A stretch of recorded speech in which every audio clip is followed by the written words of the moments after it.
I think my partner's cheating on me. Hi, I'm Rachel, and I'm an intimacy coach, and I have been for 10 years. So that's inspired me to do this extended series where we talk about ways to incorporate pleasure into your everyday life for self, but also in a partnership if that's what you're interested in.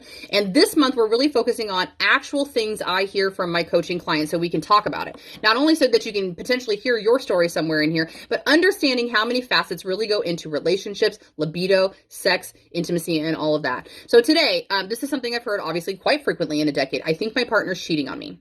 Now, I have to tell you that if you are in a circumstance of a relationship where you believe that your partner may be cheating and you yourself are not, okay, because that's a conversation for another day, but often when we put things into a relationship, it's a mirrored image. We often think people are doing other things because we're the ones that are doing it behind the scenes.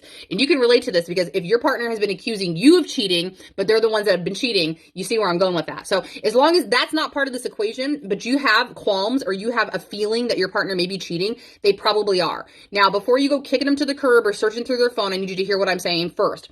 Most often, men are not people, not just men, I'm sorry, but most often people are not cheating physically. Most often people are not running behind your back and having sex with every Tom, Dick, and Harry and Sally. Some people are. But most frequently, what I tend to find is that people don't have the time or the energy to actually be having actual affairs.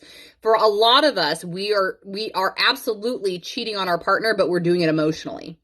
So I also want to make sure that I have you understand that this is not a reflection of you. If your partner is cheating physically or if they're cheating emotionally, it's not your fault.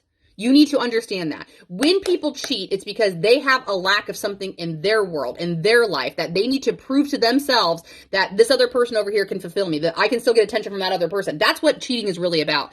So when we go into emotional cheating, it's the easiest of all the types of cheating because we can get sex anywhere. We can still get sex from a partner realistically. But if we are immature emotionally, if we have never tapped into the spiritual side of intimacy, then we don't know how to grow that. We don't know how to cultivate that. We don't even know how to ask for that from our partnership. It is much easier for us to seek attention from somebody at work. It's much easier for us to talk to an ex who used to make us feel good.